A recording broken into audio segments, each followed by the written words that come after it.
Clotène là-bas.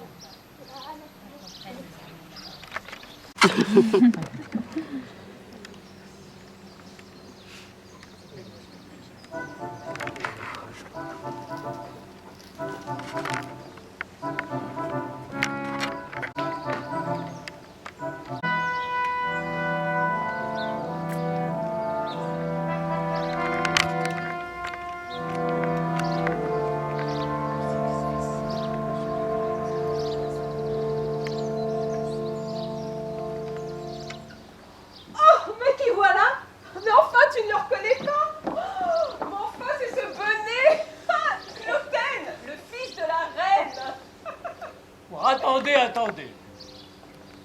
Au vu des circonstances, il va falloir éclairer la lanterne de notre cher public. Je suis Clotène, le fils de la reine. J'envisage d'épouser la princesse Imogène, la fille du roi de Bretagne, Cymbeline, mon beau-père en somme. Ah, elle me plaît bien. Elle ferait de moi comme le prince consort. En un mot, consort. Ah, je pourrais enfin profiter de ce trône. Problème. Elle est déjà mariée à Postumus Leonatus. Un gueux à qui je viens de mettre une belle raclée.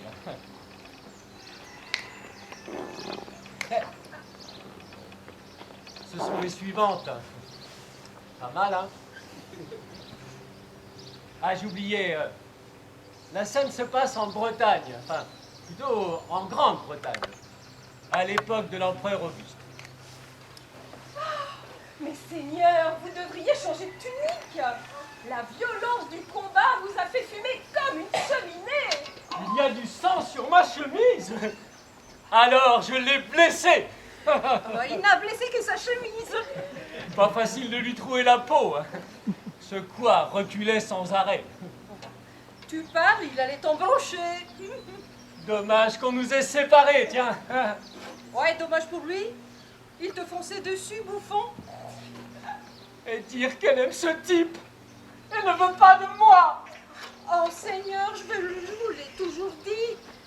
Imogène a une belle aventure, mais franchement, il n'y a pas grand-chose en boutique.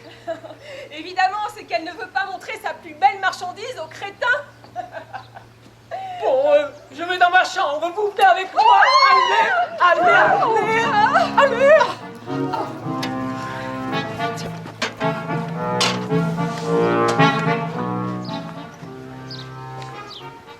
Désolé les garçons, je ne suis pas prête, vous attendez 3 minutes, merci. Et costumière, s'il vous plaît, il faut que je change de costume. Parce que Ami Mille, c'est un peu particulier. Voilà, on va vous expliquer ça tout de suite. Oui. Alors ça, c'est un peu spécial, je peux en témoigner. Hein. En fait, comme vous l'aurez compris, oh, cher public, ce n'est pas tout à fait du Shakespeare ce que vous êtes en train de voir ou entrevoir, n'est-ce pas? C'est plus du pur Mimile. Cette compagnie où on endosse plusieurs rôles parce qu'on n'a pas assez d'acteurs. Et puis, il faut dire que, oui, on vous change de rôle, bien entendu, mais on vous ajoute du texte. On en enlève. Voilà. On vous habille. Ou on vous déshabille, tout est possible. Comme vous pouvez le voir. Bon, bref, ce n'est pas ce qu'on croit soit le théâtre. Moi, je suis Pisanio, le serviteur ou pour vous dire à l'âme, l'homme de confiance de Postumus. Celui-ci, c'est Iachimo. On pourrait douter du fait qu'il vive dans la même pièce que moi, vu son costume particulier. Ah, il est un Italien, fourbe, dangereux, et vous allez pouvoir mesurer cette dangerosité.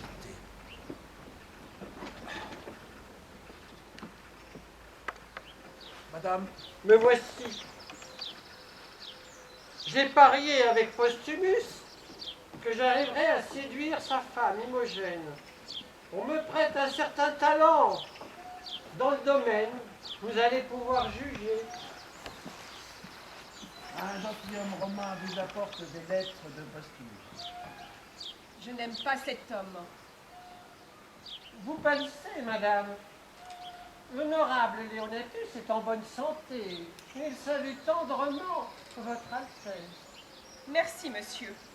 Quelle femme splendide!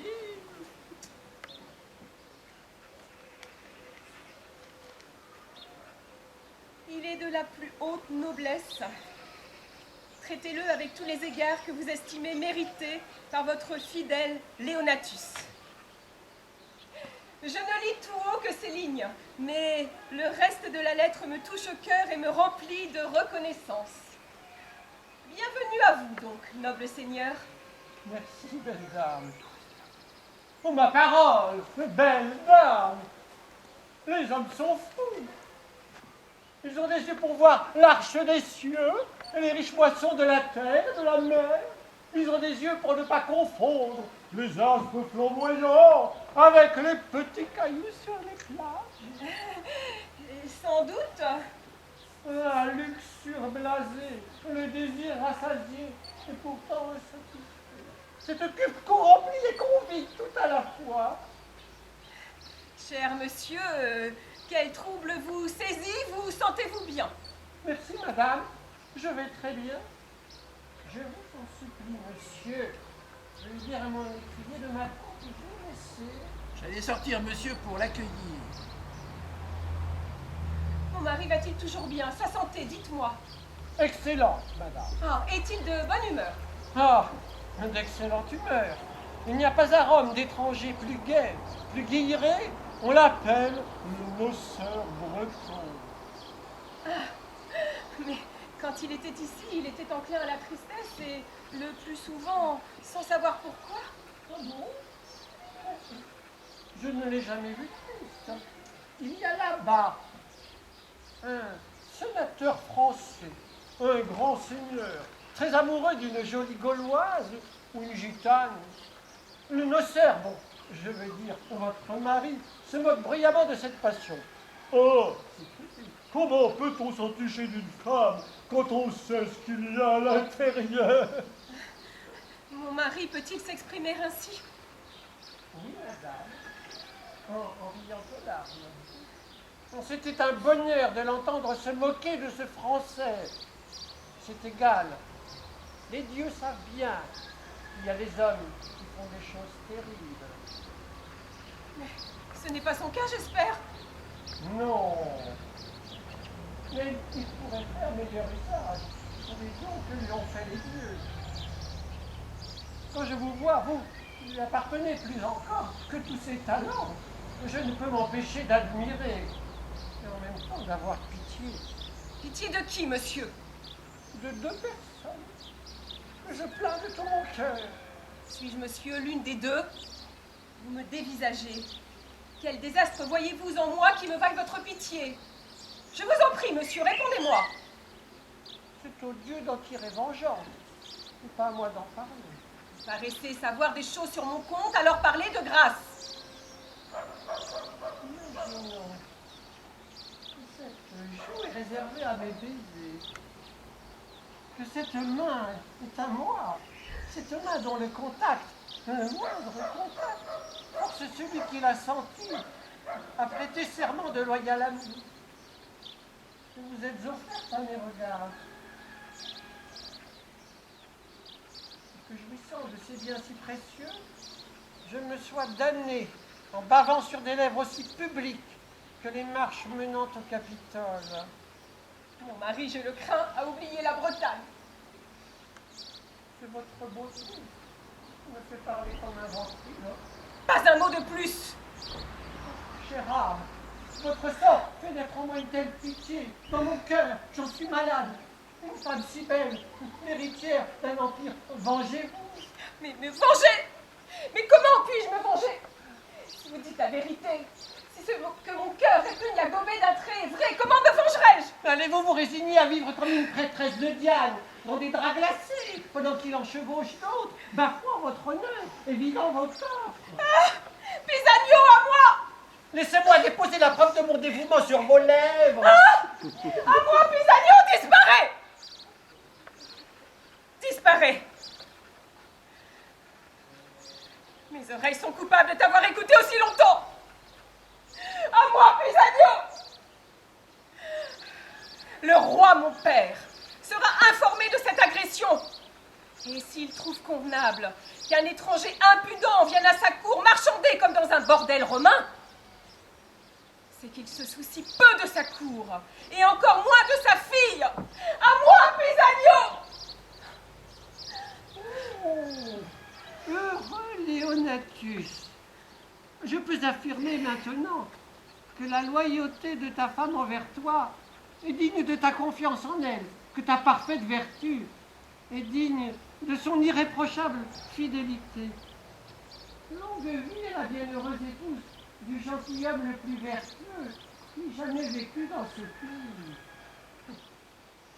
Voilà une franche rectification. Il est comme un dieu descendu parmi les mortels. Ne soyez pas offensés, très majestueuse princesse, si j'ai osé éprouver votre loyauté par un rapport mensonger, par amour pour lui, que je vous ai menti. Pardonnez-moi, je vous en prie. L'incident est clos, usez à votre guise de mon pouvoir à la cour. Mes humbles remerciements. J'ai failli oublier d'implorer de votre grâce à mon service. Ah, de quoi s'agit-il? Nous nous sommes cotisés, une douzaine de Romains et votre mari, pour faire un cadeau à l'empereur.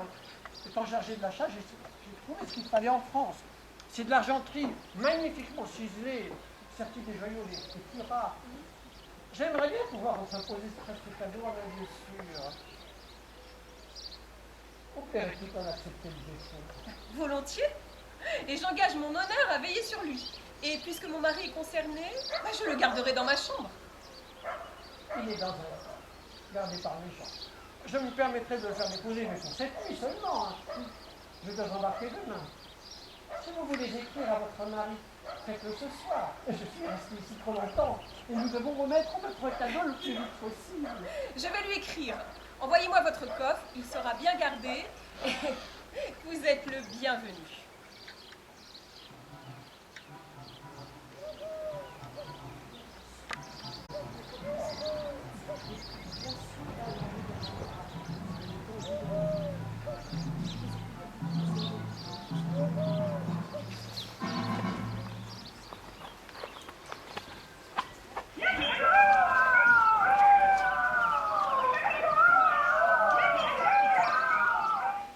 Oui, allô,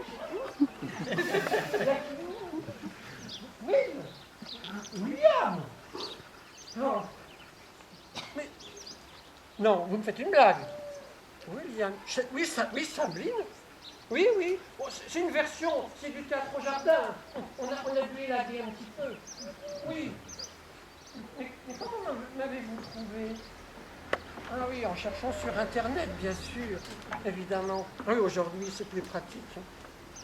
Ah ben oui, non, mais j'ai écrit absolument tout ce qui est écrit, les indications de la brochure, j'ai suivi ça à la lettre. Là, j'en sors, j'étais chez Diogène. J'ai pas réussi à conclure, hein. Alors j'ai appliqué le plan B, hein, l'histoire du coffre. Elle a tout gobé, ben oui.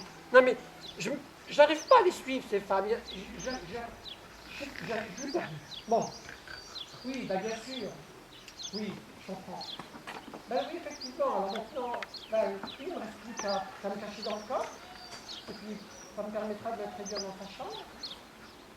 Et là, oui, d'accord, oui. Bon, bah je ferai un petit état des lieux sans rien casser, sans rien déchirer, oui. Ah bah oui, l'idée du bracelet, super. Ben, après, j'espère qu'elle a un sommeil de plomb, mais après les émotions qu'elle a eues là, je pense qu'elle dormira comme un bébé, hein. Oui. Mais dites-moi, William, vous croyez vraiment que Postumus, il va croire toutes les salades que je vais lui raconter? Oui, non, parce que vous savez, moi, bon, c'est humain, j'ai fait un pari et j'aime pas perdre. Ok, on fait comme ça. À bientôt. Y a-t-il un seul homme qui est autant la poisse que moi? J'allais faire un strike au bowling de Chantraine et me voilà out. Je perds 100 livres sur le coup. Et en plus, un fils de pute me jette la pierre. Parce que j'ai juré. Qu'y a-t-il? Vous lui avez cassé la tête avec la boule? Quand un gentilhomme a envie de lâcher des jurons, il ne faut pas les lui circoncire. Ah non, monseigneur, ni leur couper les oreilles. Ah, ce chien, ce fils de pute! Comment ose-t-il me jeter le gant? Nous ne sommes pas du même monde! Si ça avait été le cas, ça aurait été un match de parfait crétin. On n'ose pas se battre avec moi parce que je suis le fils de la reine. Le moindre paysan peut se battre tout son sou. Mais moi, je dois tourner en rond comme un coq. Qu'aucun autre coq ne peut défier. Avez-vous entendu parler d'un étranger arrivé à la cour? Un étranger, je ne suis pas au courant. Un Italien, ami de Postumus Leonatus. Leonatus? Un Leonatus, un bon à rien interdit de séjour. Cet homme ne vaut pas mieux quel qu'il soit. Hein. Allez, on s'arrache, on s'arrache, on s'arrache. Allez, allez.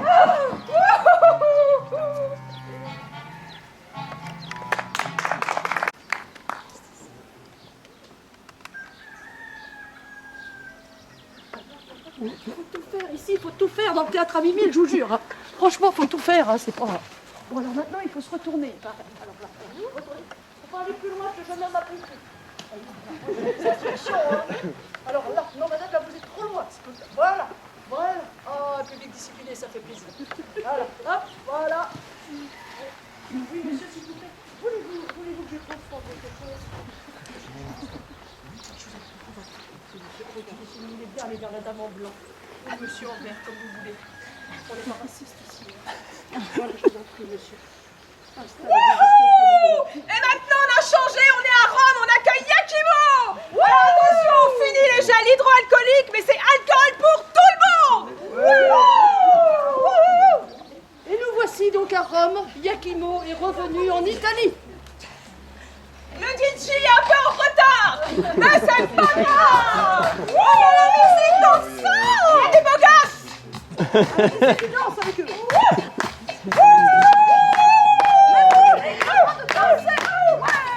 Alors moi aussi, il faut que je lance. Oh mais oui, il est trop beau. Ne n'ayez pas peur, monsieur. La mansuétude du roi est presque aussi certaine que la fidélité de ma femme. Votre roi aura bientôt des nouvelles du grand Auguste. Si je réussis ma mission, alors Cymbeline acceptera de payer le tribut. Ou alors, nos Romains étrieront encore une fois ces Bretons. Je pense que cela finira par une guerre. Ah, Yakimo! Déjà? Ah! Tous les vents du monde ont dû gonfler les voiles de votre navire pour qu'il vous ramène si vite. Ma femme a dû vous faire une réponse très brève pour que vous reveniez si vite. Votre femme est l'une des plus belles femmes que j'ai jamais vues. Oui, et aussi des plus chastes. Voici des lettres. Je suis prêt à faire un voyage 2 fois plus long pour passer une seconde nuit aussi douce et aussi brève que celle que j'ai passée en Bretagne. Car la bague est gagnée. Cette pierre est impossible à gagner. Pas du tout. Votre femme est facile. Monsieur, ne tournez pas votre échec en plaisanterie. Présent, je le proclame. Je lui ai ravi en même temps son honneur et votre anneau, sans du prix, car j'ai agi avec votre accord à tous les deux. Vous pouvez prouver que vous avez couché avec elle. Ma main et cet anneau vous appartiennent. Sinon, l'ignoble opinion que vous aurez eue de sa parfaite chasteté exige que nos épées s'affrontent. Monsieur, je vais vous donner des détails si précis que vous serez forcément convaincu. Je vous écoute. Voyons d'abord sa chambre. J'avoue ne pas y avoir dormi. J'avais de bonnes raisons de rester éveillé. Au mur, une tapisserie de soie et d'argent montrant la fière Cléopâtre accueillant son amant romain sur son navire d'apparat. C'était incroyablement beau. Tout cela est vrai, mais vous avez pu en entendre parler ici, par moi ou par quelqu'un d'autre. Je n'ai pas fini ma description. Eh bien, cela vaut mieux pour vous.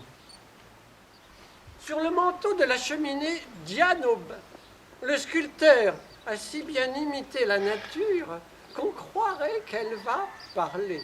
C'est une chose encore que vous avez pu entendre de la bouche d'un autre. On en a tant parlé, hein? Le plafond Le plafond. est orné de chérubins dorés. Les chenets, j'allais les oublier. Figurent 2 cupidons d'argent qui clignent de l'œil, debout sur un pied. Il s'agit de son honneur. Admettons que vous ayez vu cela. La description de sa chambre ne prouve en rien que vous avez gagné votre pari. Préparez-vous à un choc. Par Jupiter. C'est bien celui que je lui avais donné. Oui, Moi, monsieur. je vois encore un peu. Oui, c'est lui. Je la remercie. Elle a enlevé de son bras. Je la vois encore. Elle a eu un geste gracieux, plus beau même que le bracelet qu'elle m'offrait, en ajoutant qu'il avait eu du prix pour elle. Autrefois. Non, non, non. Alors vous dites vrai. Tenez. Tenez cela aussi. Je ne veux plus la voir. Monstrueuse fourberie. Elle s'est donnée à lui. Voici l'emblème de sa luxure. Cotisation à payer pour entrer dans la confrérie des putains. Prends ton bénéfice. Que tous les démons de l'enfer te le disputent. Monsieur, cela ne suffit pas à convaincre un homme qui se fie à... Mais ne discutez plus, elle a couché avec lui. Si vous voulez d'autres preuves, elle a sous le sein gauche, si doux à caresser, un grain de beauté. Oh, sur ma vie, je l'ai embrassé, et cela a ranimé mon désir, pourtant déjà repu. Vous vous souvenez de cette marque, comme une tache, n'est-ce pas? Oui. Et elle confirme une autre tâche. Un péché si grand qui remplirait l'enfer à lui tout seul.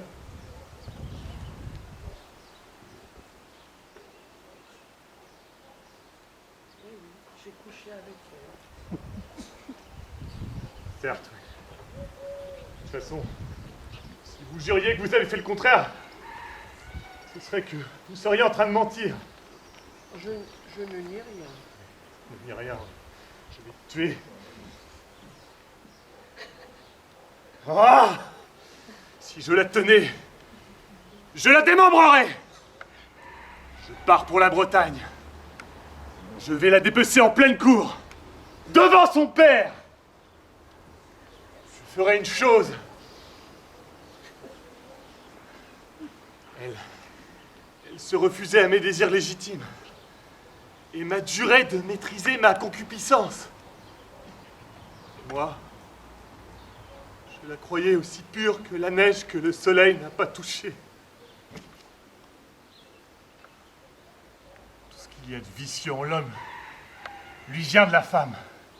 Oui, le mensonge, il vient de la femme. La flatterie, elle vient de la femme. La perfidie, toujours la femme. Et la luxure, et l'envie, et l'ambition, et la cupidité, et la vanité, et la calomnie. Elle, toujours elle. Je hais les femmes. Je les maudis. Vengeance! Vengeance!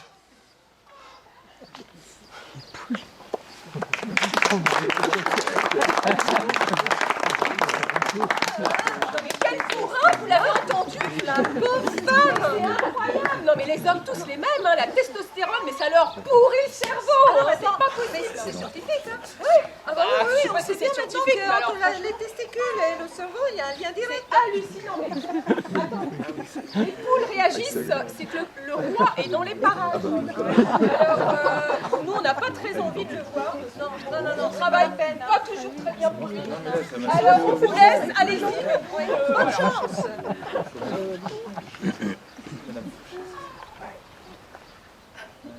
On ne dira jamais assez que cette pièce est totalement non violente et pas du tout sexiste. Donc je vous invite à vous retourner pour voir la suite de tout ça.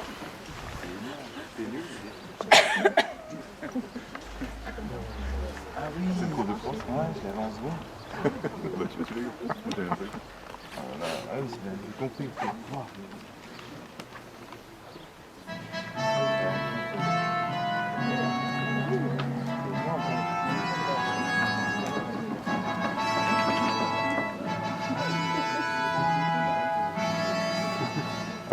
Oui, alors évidemment, d'habitude c'est pas nous qui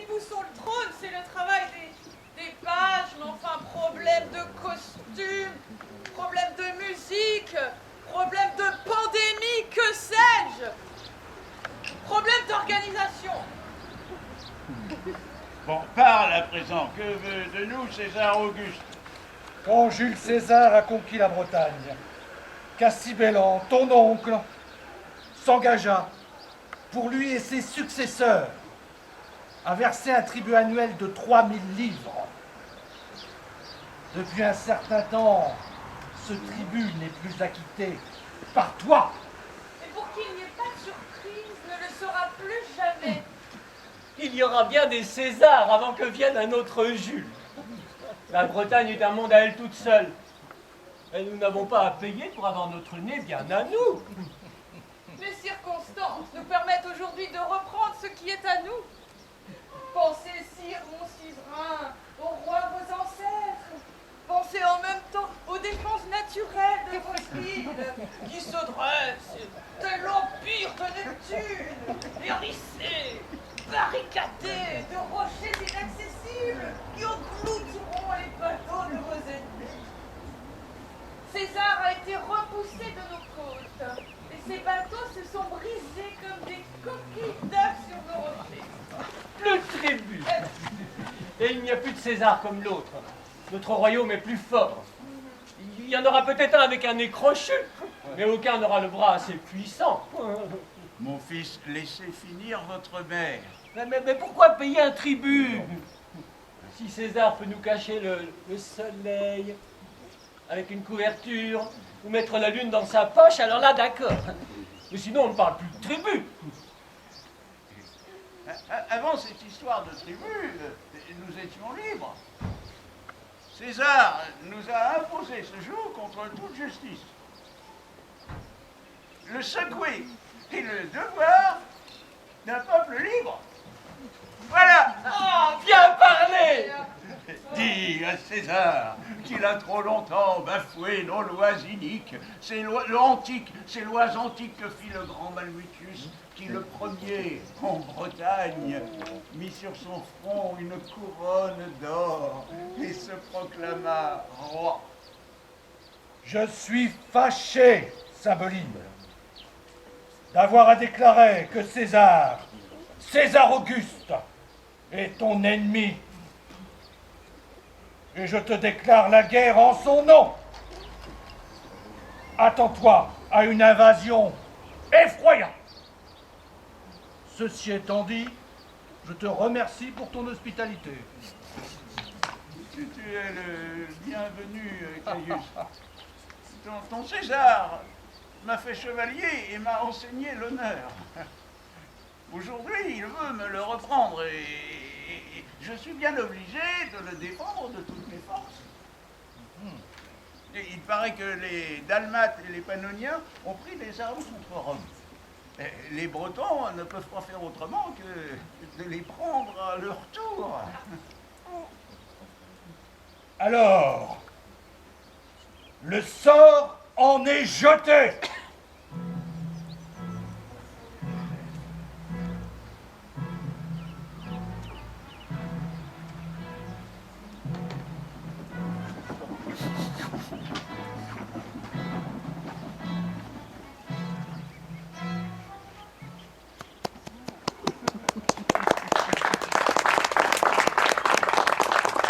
Vers le fond, messieurs, dames, vers le fond, vers le fond. Il y a des jeunes qui font de l'exercice là-bas, vous allez voir. Ça rigole plus, ça rigole plus. La tension est au plus haut. J'emmène votre fond, monsieur.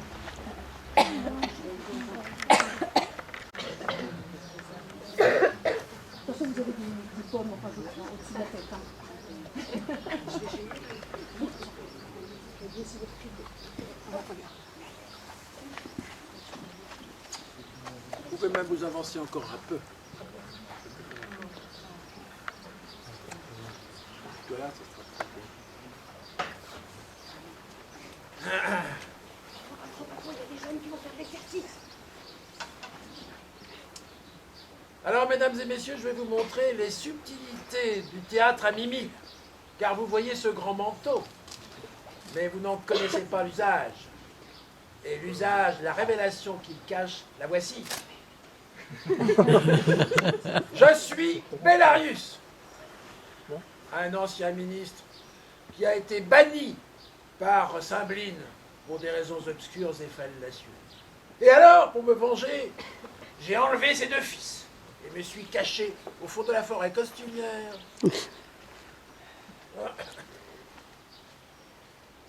Merci. Et donc vous allez assister aux exercices matinaux de ces jeunes princes dirigés par mes soins.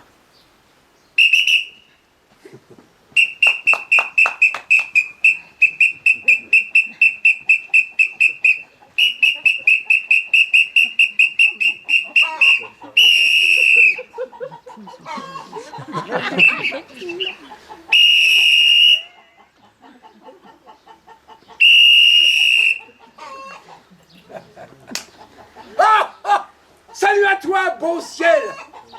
Nous habitons une tente, mais nous te traitons moins grossièrement que bien des gens importants. Salut le ciel. Salut, ciel. Bon, à nos jeux de montagnards. Escalader ce pic, vous dont les jambes sont jeunes, moi je marcherai sur ce plateau. Quand de là-haut, vous me verrez petit comme un corbeau, observez que c'est la place qui a grandi au rapetissement. Mais alors, vous pouvez réfléchir à ce que je vous ai dit des princes, des intrigues, des palais. Vous avez l'expérience du monde. Mais nous, pauvres petits, sans ailes, nous n'avons jamais volé loin du nid. Nous ignorons quel air souffle loin du logis. Nous ne voyageons que dans notre lit. De quoi allons-nous parler? Hein? Quand nous serons vieux comme vous, quand nous entendrons le vent, la pluie, cingler le noir décembre. Mais de quoi causerons-nous dans cette tente? Nous n'avons rien vu. Nous sommes semblables à des bêtes. Oh. Comme vous parlez. Enfin, si vous connaissez comme moi la corruption des villes, les intrigues de la cour. Vos bonnes actions sont fustigées. Il vous faut accepter de bonne grâce un jugement unique. Ah! Ah, mes enfants, cette histoire, c'est la mienne.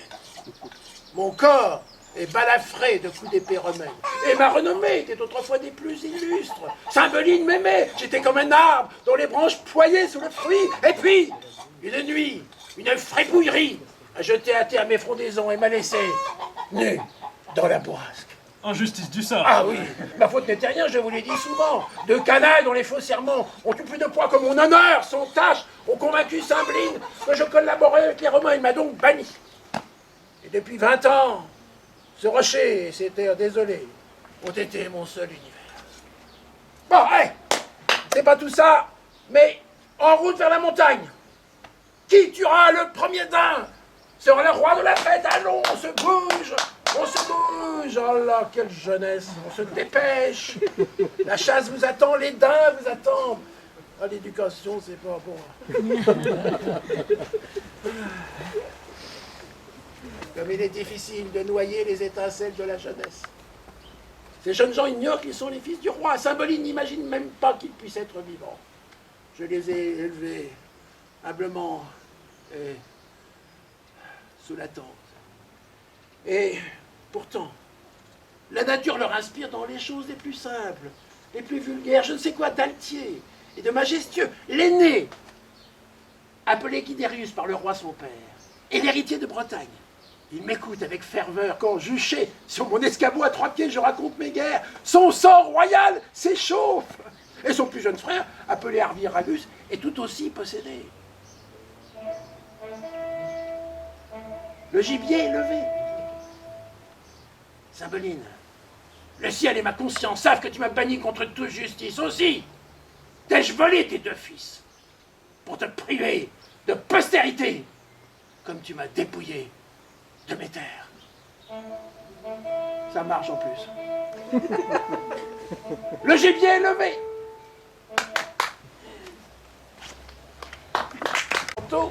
Que ça permet de cacher les pompons. Et les pompons, bien sûr, c'est pas du tout le personnage de Pisanio. Donc, on va vers Pisanio. Vous me repiote, voilà. Venez, c'est par là, il faut se tourner.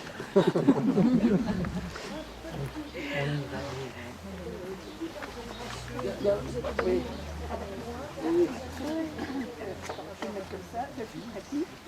Absolument. Voilà. Alors, attends, la cape, on vérifie que l'épée est dans Au siège, monsieur. Bien. Le monsieur marche tout seul, nous sommes bien d'accord. Je vous avance votre siège, cher monsieur. Laissez passer. Voilà. Voilà, monsieur. Ah, ça, je ne sais pas. Il faut voir avec les...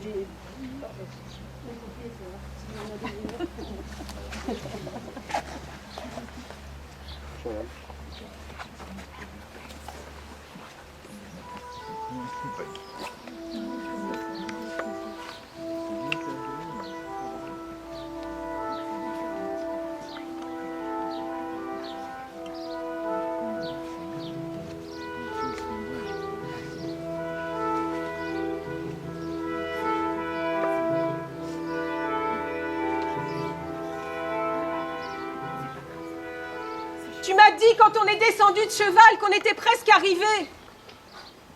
Ma mère n'était pas plus impatiente de me voir pour la première fois que moi d'être enfin à Milford Haven. Eh bien, Pisanio, où est Posthumus? Pourquoi ce soupir?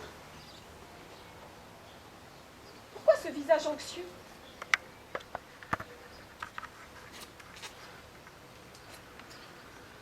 L'écriture de mon mari? Italie l'aura ensorcelé. Il est en danger. Papa, Pisanio! Lisez, madame, et vous verrez en moi l'être le plus infortuné.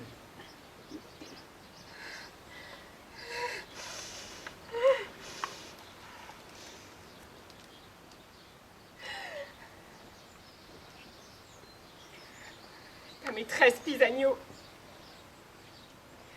a fait la putain dans mon lit. J'en ai des témoignages qui saignent en moi. Des preuves aussi fortes que mon chagrin. Et aussi certaines que ma vengeance. C'est toi qui me vengeras, Pisanio. Pour peu que ta loyauté n'ait pas été infectée par son forfait. Tu l'as de tes mains. Je t'en fournirai l'occasion à Milford Haven, où va la conduire ma lettre. Si tu as peur de frapper, si tu ne m'apportes pas la preuve que tu l'as fait, alors tu n'es que son maquereau. Ta félonie égale la sienne.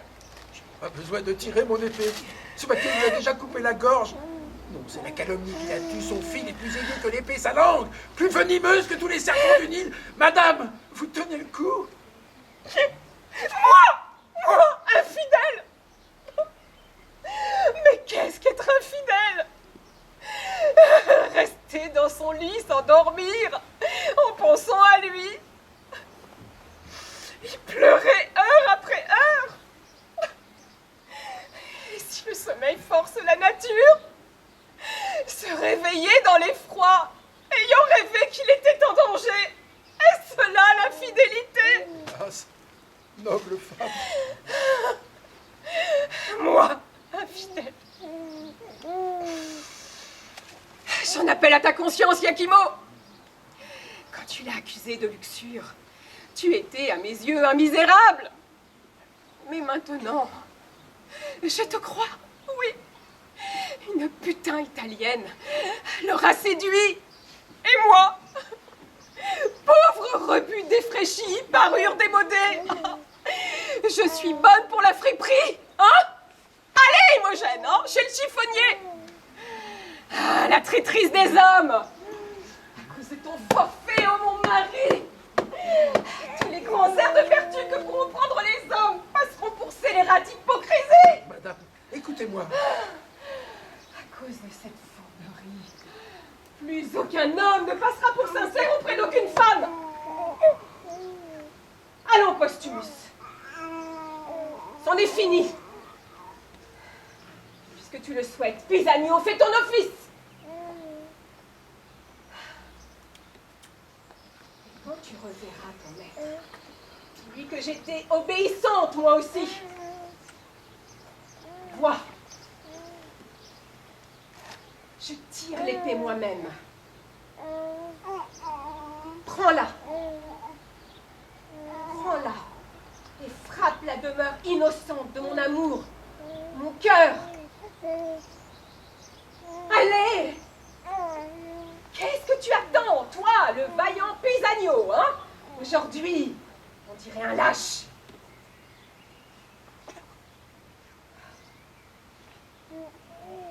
Non, non, cette épée ne donnera pas ma main. Il me faut bien mourir. Si ce n'est pas de ta main, tu n'es pas le serviteur de ton maître. Tiens, voici mon cœur. Attends, il y a quelque chose qui le protège. Qu'est-ce que c'est? Ah! Ah, les lettres du loyal Léonatus! Des écrits pleins d'hérésie! Loin de moi! Vous ne servirez pas de cuirasse à mon cœur! Et toi, Postumus, quand on aura refroidi ton désir pour celle qu'en ce moment tu fourgonnes avec ardeur, alors mon souvenir te tourmentera! Je t'en prie. Dépêche-toi. Généreuse dame, depuis que j'ai reçu l'ordre de faire cette chose, je n'ai pas fermé l'œil. Fais-le. Puis au lit. Non. Pourquoi accepter alors, hein? Pourquoi cette longue chevauchée sous un faux prétexte? Mais pour gagner du temps, pour me délivrer d'un office aussi odieux, madame, écoutez-moi avec patience. Mais parle, en fatiguer ta langue. J'ai entendu dire que je suis une putain. Rien ne peut blesser plus gravement mon oreille, alors parle. J'ai pensé que vous ne retourneriez plus à la cour. Ah bah c'est très vraisemblable, hein, puisque tu m'as conduite ici pour me tuer. Ah non, non. Franchement. Si je suis aussi malin qu'honnête, mon plan va vous sauver. Il n'est pas possible que mon maître n'ait pas été abusé. Ah oui, hein, une courtisane romaine. Tiens. Non, sur ma vie. Je lui apporterai quelques preuves sanglantes de votre mort, puisqu'il me l'a demandé ainsi. Et votre absence à la cour, confirmera la chose. Brave Pisanio, que ferais-je pendant tout ce temps? Où demeurer? Comment vivre? Et si vous restez à la cour... Ah non, hein, plus de cours, plus de pères, plus de tracas à cause de cette princière et brutale nullité, ce Cloten, dont le harcèlement amoureux est plus pénible pour moi qu'un siège. Alors ça, c'est non. Si vous n'êtes pas à la cour, vous ne pouvez rester en Bretagne. Mais où? Après tout, le soleil accapare-t-il toute la Bretagne? Le jour, la nuit, existe-t-il hors de Bretagne? Oui, il y a des vivants hors de Bretagne. Je suis soulagé de vous voir dans cette disposition. Lucius, ambassadeur de Rome, arrive demain à Milford. Déguisez-vous, vous pourrez ainsi y aller et demander ouvertement des informations sur Postumus. Oh, allez, dis-moi vite comment faire. Il faut oublier d'être femme. Abandonner la grâce féminine pour le courage effronté des hommes. Il vous faudra exposer le précieux trésor de vos joues aux baisers vulgaires du soleil et vous dépouiller de vos atours raffinés et élégants. Allez, dis-moi vite, je suis presque un homme. Oh, commencez par votre apparence. J'ai apporté dans ce sac des vêtements d'homme et tout ce qu'il vous faut. Déguisez-vous. Présentez-vous devant le noble Lucius. Demandez à entrer à son service. Faites-lui part de vos talents. Il aura tôt fait de les reconnaître et sera ravi de vous engager. Oh, je te remercie. Tu es vraiment l'unique réconfort que les dieux m'accordent. Allez, pars maintenant. Et pour la réussite de cette entreprise, je serai un bon soldat et j'aurai le courage d'un prince. Oui, disons-nous à Dieu rapidement qu'on ne me rende pas responsable de votre absence. Ma noble maîtresse, voici une pochette. Elle contient une précieuse décoction. C'est la reine qui me l'a donnée. Si vous avez quelqu'un à disposition, une goutte suffira pour la dissiper. Trouvez un endroit isolé, habillez-vous en homme et que les dieux vous soient favorables. Ah, très bien. Allez, c'est lourd. Adieu. Je te remercie.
attendons de voir comment elle va.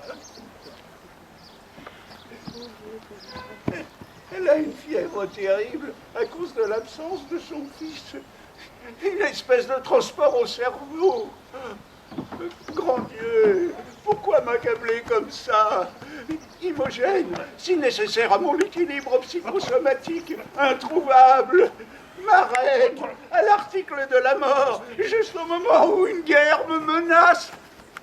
Son fils, disparu, quand j'en ai le plus besoin. Ça fait trop. Je ne m'en relèverai pas. Quant à toi, drôle, qui est forcément au courant et qui joue les innocents, nous avons les moyens de te faire parler. Ma vie vous appartient, sire, mais j'ignore où se trouve ma maîtresse. Nous ne te livrons pas au bourreau pour l'instant, mais nous t'avons à l'œil. Que votre majesté me permette de lui dire que les légions romaines ont débarqué sur nos côtes. Il se passe qu'il ne revient pas. Elle est peut-être déjà morte. Que faire? Que faire? Mais votre majesté, nos forces ne sont pas inférieures à celles de l'ennemi. Il ne s'agit que de mettre en mouvement des troupes qui ne demandent pas mieux. Je vous remercie. Retirons-nous.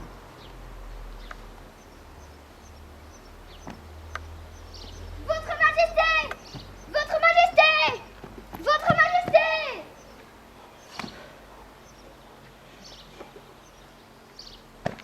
De toute façon, on ne peut pas faire grand-chose. Et puis, désolé, c'est tout pour aujourd'hui. La guerre entre Rome et la Bretagne, ce sera pour cet automne.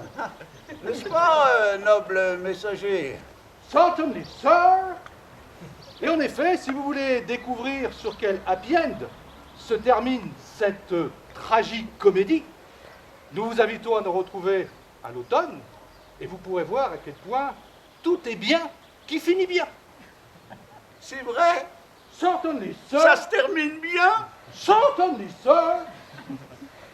Et si vous revenez nous voir à l'automne, vous aurez droit à 100% de Cymbeline, librement traduit, adapté et interprété par le théâtre à Mimile. Merci bien.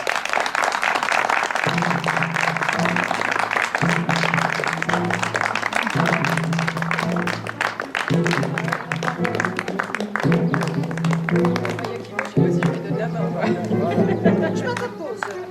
Jamais.